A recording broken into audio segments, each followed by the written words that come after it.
Assalamualaikum warahmatullahi wabarakatuh. Saya Yudi Pramuka, tukang donat dari para YouTuber tertua di semesta. Saya membahas tentang Nikita yang menghina Dr. Muhammad Habib Rizik Syihab. Dr. Habib Muhammad Rizik Syihab yang menurut Nikita itu tukang jual obat, dan marahlah umat Islam. Saya akan bahas itu ya, bisnis dari segi bisnis modelnya. Ini video yang ke 2573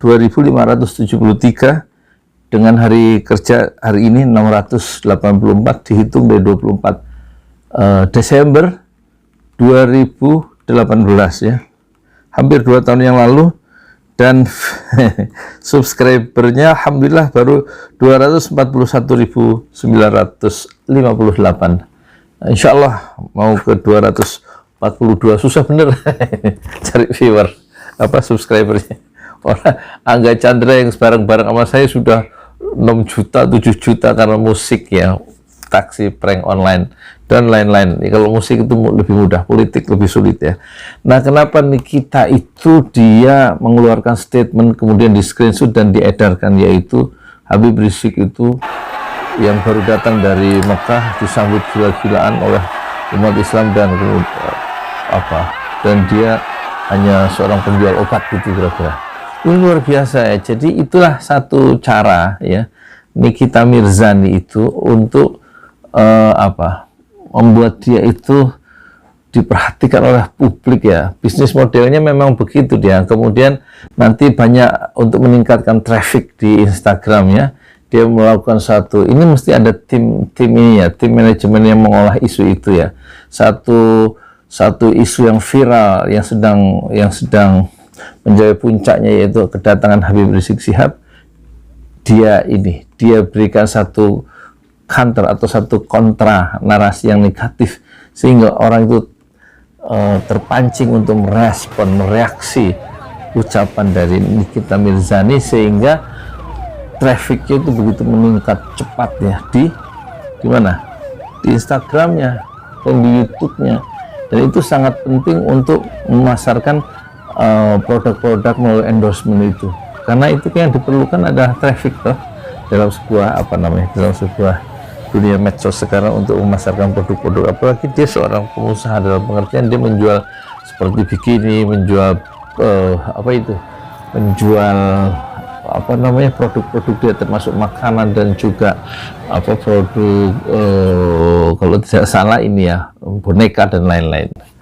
Ini satu trik ya untuk dagang sebenarnya, dan kita sayangkan kemudian Ustadz Mahir begitu terpancing dan mau mengerahkan 800 orang untuk mengepung rumah Nikita Mirzani, dan itu satu cara, dan itu respon itu ditunggu juga sebenarnya oleh tim di belakang manajemen dari Nikita, saya kira begitu. Dan itu digoreng lagi semakin meningkatkan bukan popularitas tapi traffic dari traffic dari Instagram dari Nikita Mirzani. Dan itulah yang juga dilakukan oleh Abu Janda dan yang lain-lain, itu sebenarnya dalam rangka untuk how to market ya ourselves, bagaimana memasarkan diri sendiri. Dan itu satu trik yang sebenarnya sah saja dalam bisnis model itu ya, dalam sebuah bisnis model untuk mengembangkan sebuah produk ya, karena akan melahirkan multiplier effect kan, efek yang berantai dengan ungkapan seperti menyerang Habib Rizik Syihab tadi.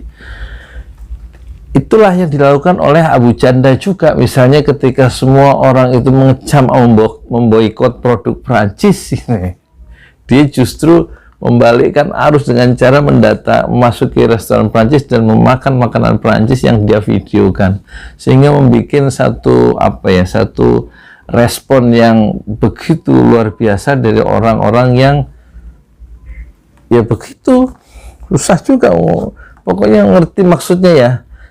Bisnis model yang dikembangkan oleh Nikita Mirzani dan Abu Janda dan sejenisnya itu ya, termasuk Dewi Tanjung itu. Oh iya, Dewi Tanjung itu tadi saya dapat telepon dari Darwin ya. Dari Darwin itu, dari Pak siapa tadi lupa. Saya kasih inisial aja, Pak Haji I ya. Dari Darwin, langsung ya dari Darwin, dan dia menceritakan respon dari sebagian masyarakat Australia ketika melihat Dewi Tanjung di media Australia dengan pakaian seperti itu, auratnya terbuka, itu sebenarnya memalukan, karena orang-orang Barat sendiri, kata orang Australia, itu juga nggak sampai segitu-gitunya dalam berpakaian, masih memiliki rasa malu katanya. Dan orang Indonesia berpakaian seperti itu ya. Dewi Tanjung ini cerita ini tadi di telepon ya, telepon langsung ya, bukan video call tapi telepon hampir 1 jam. Itu nggak, orang Barat yang katanya bebas itu nggak sebebas Dewi Tanjung dalam berpakaian gitu ya, sebenarnya memalukan juga. Nah, ini salah satu cara untuk memasarkan diri tapi secara negatif. Sekarang saya tunjukkan ya yang positif, seperti dulu cara Tung Desem Waringin itu menjual buku pertamanya Financial Revolution. Kalau Habib Rizik kan menjual brand baru nih setelah dari mana itu, dari Mekah, setelah diisolasi secara politik selama 3,5 tahun. Itu bagus juga, itu timnya itu mantap itu, karena mengeluarkan satu narasi revolusi akhlak ya. Top. Sehingga kemudian pemerintah Mahfud itu terpaksa kalau nanti orang yang berbuat kerusuhan pasti bukanlah pengikut Habib Rizik, karena Habib Rizik sudah meluncurkan revolusi akhlak. Pasti pengikut Habib Rizik adalah orang-orang baik. Berarti dia termakan ya, dalam tanda petik Mahfud MD itu termakan oleh satu kampanye yang diluncurkan oleh Dr. Habib Muhammad Rizik Syihab ya. Nah, itu kan bisa ya melontarkan isu yang mengglobal, yaitu revolusi akhlak ya, tanpa harus ya menistakan orang lain sebagaimana yang dilakukan oleh Nikita Mirzani atau Abu Janda atau Ade Armando atau Denny Siregar atau yang lain-lainnya itu.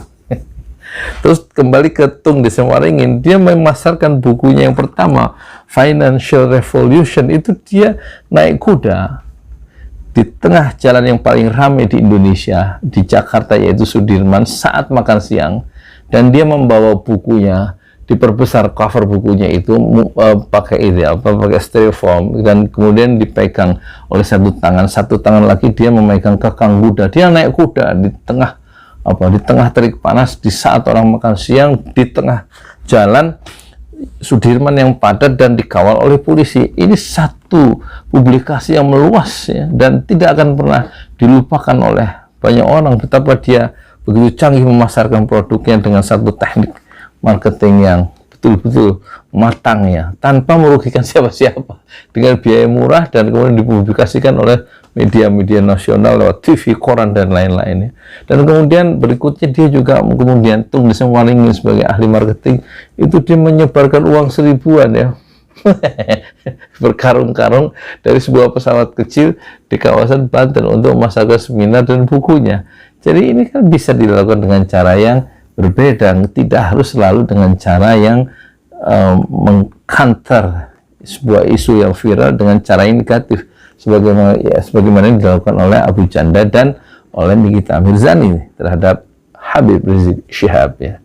Nah, kemudian satu cara yang bagus tidak selalu pakai kontroversial kan, yang hal-hal yang kontroversial sebagaimana dilakukan oleh Nikita Mirzani hari-hari ini, yang betul-betul memacu perdebatan yang sebenarnya kontraproduktif, dan itu yang memang dijadikan cara ya, sehingga orang itu semakin terpancing untuk mengomentari dan akan membuat Instagramnya itu trafficnya memuncak, dan itu yang dicari sebenarnya. Dan itulah sebagian dari kita terpancing oleh bisnis model yang negatif itu. Dan kemudian yang terakhir tentu ada satu contoh Laskar Pelangi ya, satu novel yang sangat inspiratif, Laskar Pelangi, penulisnya Andrea Hirata, itu bisa mendunia, diterjemahkan ke 30 bahasa akhirnya, itu dengan cara melontarkan hal-hal yang positif dan tidak perlu menyajikan satu tema atau narasi yang negatif sebagaimana yang dilakukan oleh Nikita Mirzani. Satu cara marketing bisa dilakukan dengan cara yang sophisticated, yang canggih, sebagaimana novel tetraloginya Andrea Herrata, yaitu pertama siapa itu, Laskar Pelangi, kemudian Sang Pemimpi, and then Sword, dan yang terakhir adalah Mariamah Karpov. 4 novel itu semuanya sudah saya baca, dan itu bisa orang menjadi berprestasi atau traffic Instagramnya tinggi dengan cara bisnis model yang lebih positif sebagaimana ditunjukkan oleh Tum Waringin dan juga Andrea Hirata. Saya Yudi Pramuko, tukang donat dari Padang. Itu tertua di semesta fasbir sobron jamilah. Bersabarlah dengan kesabaran yang indah. Assalamualaikum warahmatullahi wabarakatuh. Selamat malam, pagi, siang untuk sobat pesantren Ojolali di seluruh dunia, di 5 benua, di semesta. Terima kasih. Assalamualaikum warahmatullahi wabarakatuh.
Lihat tanah nih, aku jalan dari sini berapa menit.